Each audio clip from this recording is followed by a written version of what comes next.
Good morning, boys and girls. Welcome to day 5. We made it all the way to day 5. Congratulations. So this is our last day doing lesson 4. So let's get started.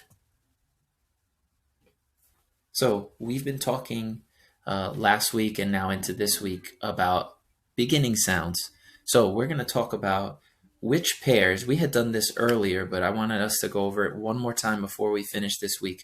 So it says, circle the pairs that have the same beginning sounds. So let's look right here. It says hug, hug, and hat. Do they have the same beginning sound? Yes, they do. So we have to circle the pair. And remember, pair means two. Okay, let's go to the next one. We have a tent, and we have the number 10. Tent and 10, they sound similar. They have the same beginning sound. Correct. Let's circle that. Okay, then we have a balloon, balloon, and a fan. Do those pairs have the same beginning sound? I'll give you a minute to think about it. If you said no, they do not have the same beginning sound, you are correct. So we don't circle that one. Okay, and the last one, we have a mop and a mat. A mop and a mat. Those two have the, let me think about it for a minute. Yeah, they have the same beginning sound, so I'm going to circle those. So again, as I look at my picture, I will notice that 3 pairs have the same beginning sound. We have hug and hat, and we have tent and 10, and we also have mop and mat.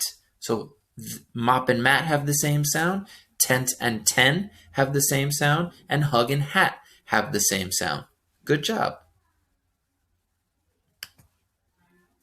Okay, so this will also be the final time that we go over our vocabulary words. So again, customers, people who buy things. Anytime you go to the store with mom or dad or anybody to buy something, you are a customer. Okay, famous. Famous means very well known. Mickey Mouse, you see him right there? He's famous. He's very well known. We talked about how actors, athletes, actresses, musicians, they are famous. They are very well known all over the world. Okay. Then we had sprinkled. Remember, we did this. Everybody do sprinkled. So sprinkled means to spread around. So we learned about sprinkled when we read the story Pizza at Sally's, when she sprinkled cheese on her pizza. Good job. Okay, so then the last 3 words, funny enough, 2 of them had to do with the pizza as well. So we had dough, which is flour. And remember, we said that it's flour. It's like this powdery substance. It is not a flour that you pick from a garden. So flour, right? Put the flour, put the yeast, put the water, and mix. Remember our grammar, action verbs, right? Mix it together. That is how you make dough. The next word we had was perfect. Perfect means just right. We went, mwah. Remember? We did that when we read Pizza at Sally's. Perfect just right is like 100% on a test. 100% on a test means that you were perfect. You didn't make any mistakes, okay? So that's what that means. And then last but certainly not least, we have stretchy, able to be pulled out like rubber, like the dough. The dough became stretchy, right? You stretch the dough out, right? Before you do all the other things, you stretch it out, okay? Stretchy.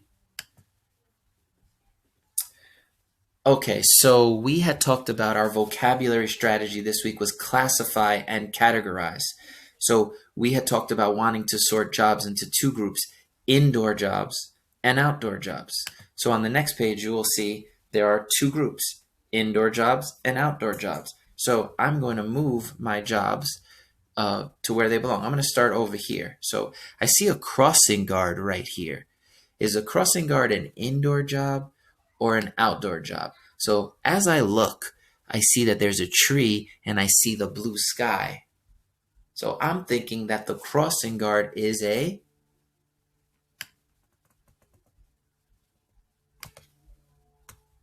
outdoor job. Very good. Let me move him down here. Very good. So let's go over to this side of the page. So I see right here a teacher. Just like you guys have a teacher, I'm a teacher, you have your own teacher. Where does a teacher teach? Does the teacher teach indoors, inside of a building, or outdoors? Where do they mostly teach? I'll give you a minute. If you said indoors, indoor, you're correct. Indoor job, right? So let's go back over here. We see a gentleman. He looks like a gardener. He's gardening. There's a ton of beautiful flowers, and he's fixing and tending to the garden. Where is he working? Is he inside a building, or is he outside? What are the clues that tell you and that give you the answer? If you said that the gardener works as an outdoor job, you're correct. He does work outdoors. So the reason why I could tell that he works outdoors is because I see flowers. Okay, and you could grow flowers indoors, but I look even more carefully and I see these giant trees and I see the reflection of the sun. So those clues tell me that he has an outdoor job. Okay, and the last one, we have a woman and a group of people, and they're office workers and they're working in front of computers. Does it look like that they have an indoor job, or does it look like they have an outdoor job? I'll give you a minute. And what are the clues that tell you? I know when I look at this picture, I could tell right away. Okay? If you said that they have an indoor job, you are correct. I could tell that they are inside of a building. I see windows, but the inside of the windows, not the outside. And I see them sitting at a desk, at a table with laptops. Okay? So I can tell by looking at it that they have an indoor job. So remember, when we categorize and classify, we're separating into groups. We talked about it a little bit in math as well when we were sorting things, right? This is the same thing, except you're taking words and you're taking pictures and you're classifying them and sorting them, okay? Okay, so this will be the last time that we read this fine book, Everybody Works. So I want you to pay attention to a few things when we're reading it. Number one, and most important, I want you to pay attention to my fluency, which is reading like you speak. I want you to pay attention to how I'm reading, how when I get to a period, I stop a little bit, and then I move on. Remember, the period is at the end of the sentence, and the period lets me know that my train of thought is over, and I'm picking up another train of thought. So it ends, I stop a little bit, and then I read the next sentence. I don't stop forever, right? I stop for a little while, okay? And I also want you to pay attention to the features of a nonfiction informational text. So we know that Everybody Works gives us information about the different jobs that people do. So really pay attention. Look at those real pictures. These are all clues that tell us that this is an informational text. Okay, so let's give it a second. And I'm back, and let's wait for the story to load. Okay, so here we go. Everybody Works by Shelley Ratner and Ken Chrysler, photographs by Shelley Ratner. So again, Shelley Ratner wrote the book, wrote it. She's the author and the photographer.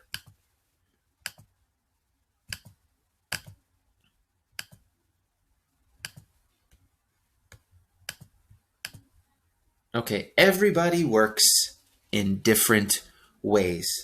So this book, you know this book is going to go into detail about the different ways that people work. Okay, and we see the mother, we see the doctor, and the firefighter.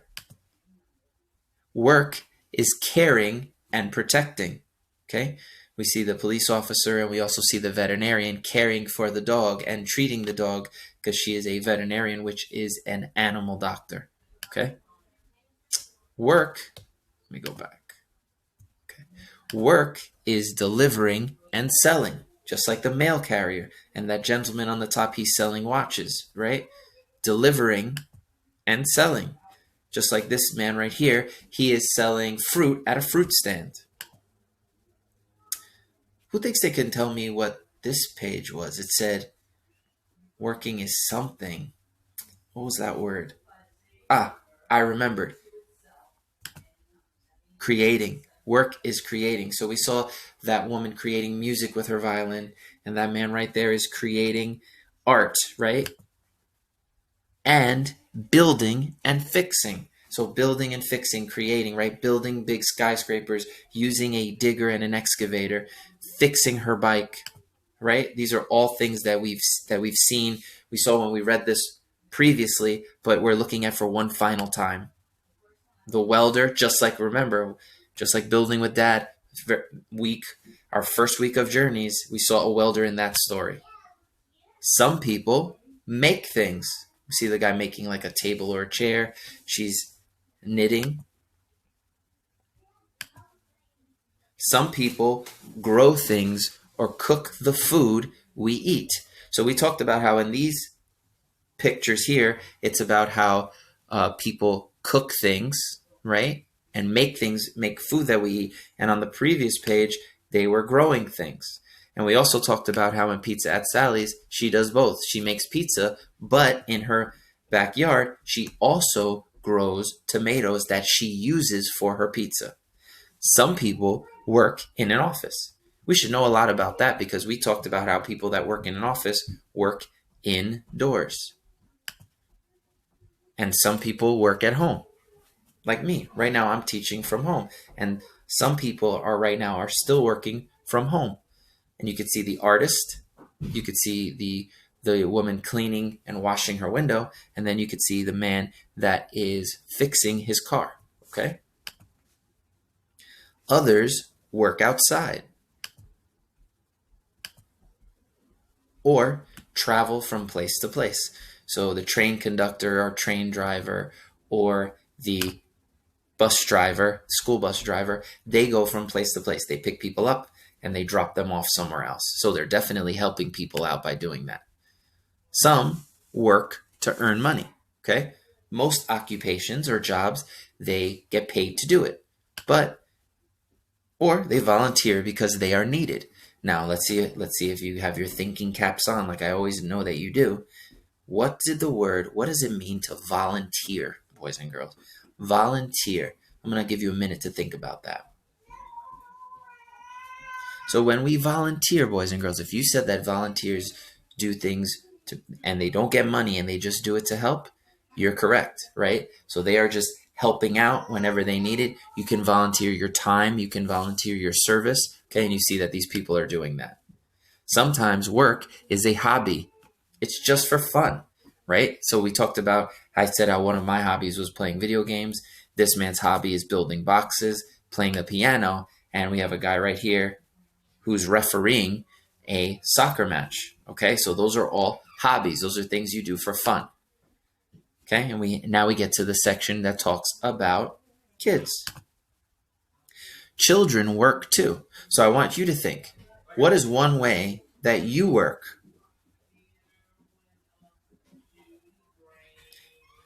If you said going to school, you are correct. If you said doing chores at home, you are correct. Okay? Some people do chores at home, and maybe mom and dad give you a couple of dollars for the chores that you do. Very good. That's a way that you work. We also talked about, well, look at this picture. What do you think these pictures are going to talk about? Are these pictures going to talk about what people do for work or what animals do? If you said that these pictures are going to talk about what animals do, you are correct. It says even animals work. So we know that they provide services for us sometimes, especially the golden retriever right here. This is a seeing eye dog that helps the blind woman keep her safe and make sure that she doesn't get hurt. And he is trained, highly trained, to make sure that she's safe. And then we talked about the bees as well. Everybody works. What about you? So that's where I'm going to leave you this week. Everybody works. What about you? I know every time we read this story, I leave that question for you. Think about it, okay? Also, I just wanted to thank everybody for allowing me to teach you, and I hope you have a good day.